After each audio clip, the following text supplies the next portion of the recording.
Mesdames et messieurs, chères Grenobloises, chers Grenoblois, 2024 a été une année forte pour notre ville. Nous avons commémoré les 80 ans de la libération de Grenoble, une histoire qui continue de nous inspirer. Grenoble, une des 5 villes compagnons de la libération, a joué un rôle central dans la résistance et le retour à la liberté de notre territoire.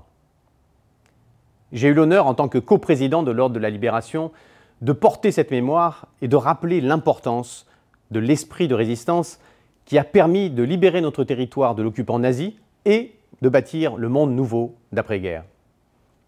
La résistance était une somme de courage, motivée par des raisons différentes, avec ce même objectif, retrouver la liberté. C'étaient des hommes et des femmes qui ont risqué leur vie au quotidien, perdu leur vie parfois, et qui, pendant que les balles sifflaient à leurs oreilles, avaient la lucidité suffisante pour réfléchir au monde qu'ils voulaient pour après.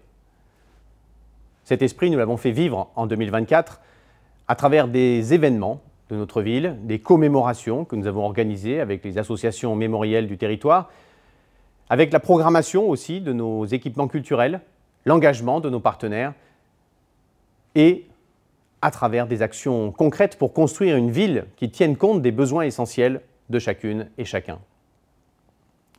Il faut tenir compte aussi des contraintes dictées par cette nécessité de garder une planète habitable, de préserver la biodiversité et les ressources naturelles de plus en plus rares. En cette année 2024, nous avons inauguré la bibliothèque Chantal Mauduit, lieu culturel et sportif dans le quartier Mistral-Auclair, un lieu où je me trouve aujourd'hui pour faire ses vœux. Nous avons livré l'école Anne-Sylvestre dans le quartier Flaubert. Nous avons piétonnisé des abords de plusieurs écoles. Nous avons végétalisé des cours de récréation ou encore achevé avec la métropole la première phase de la rénovation de l'avenue Marcellin-Berthelot qui relie Chavant et la Villeneuve.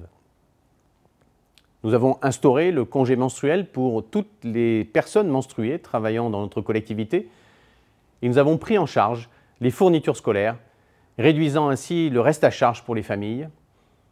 Nous avons fait monter en puissance notre école du vélo municipale, gratuite pour tous les Grenobloises et tous les Grenoblois. Cette année a aussi été l'occasion de lancer la gratuité des transports en commun pour les 30% de Grenoblois les moins aisés et de créer 100 places d'hébergement supplémentaires, au-delà de nos compétences municipales, pour les personnes en situation de grande précarité. Cette marche vers plus d'égalité, elle ne s'arrête pas là. 2025 sera une année d'innovation pour ouvrir de nouveaux droits et bâtir un avenir durable et désirable pour toutes et tous.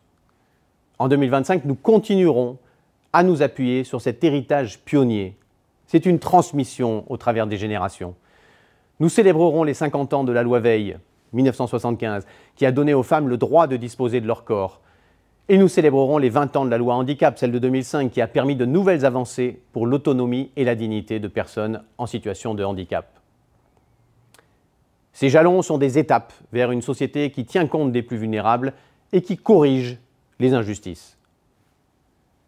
À Grenoble, en 2025, nous porterons ces valeurs à travers de nouvelles initiatives. Les premiers jalons d'une sécurité sociale de l'alimentation pour que chacun puisse avoir accès à une nourriture de qualité, accessible à tous les habitants, quelle que soit leur situation économique ou sociale. Une mutuelle communale de santé aussi, pour faciliter l'accès à des soins nécessaires. Et la mise en œuvre d'un service public de la petite enfance pour renforcer l'accueil des plus jeunes et soutenir leurs familles. Nous poursuivons également la transformation de nos espaces publics pour créer encore plus de vie en commun. L'embellissement de la place de Metz, du Courbéria, de l'avenue Rhin et Danube, de l'avenue Jeanne d'Arc, avec plus de végétalisation, plus de place pour les piétons et également pour les vélos.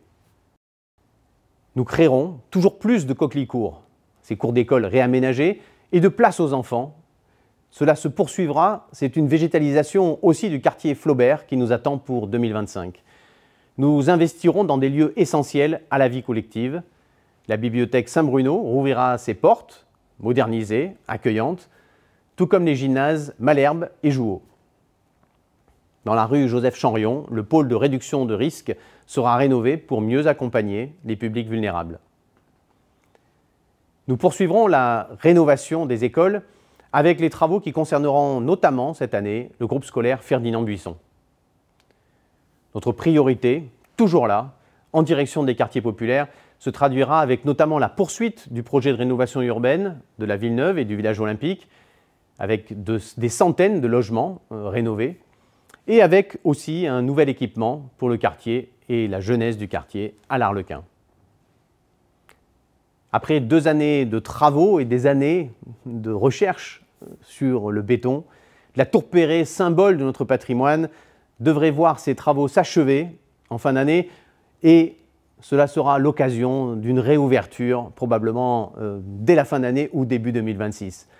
2025, c'est aussi l'occasion de prolonger l'esprit du Conseil national de la résistance et de son programme des Jours heureux. Élargir les droits, améliorer la qualité de vie, renforcer la solidarité.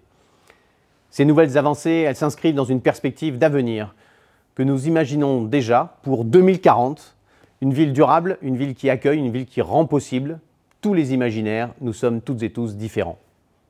Alors je vous souhaite une année 2025 pleine de solidarité, de progrès, de réussite collective et je vous donne un rendez-vous particulier en mai 2025 pour la Biennale des villes en transition pour construire ensemble ce futur convivial et désirable.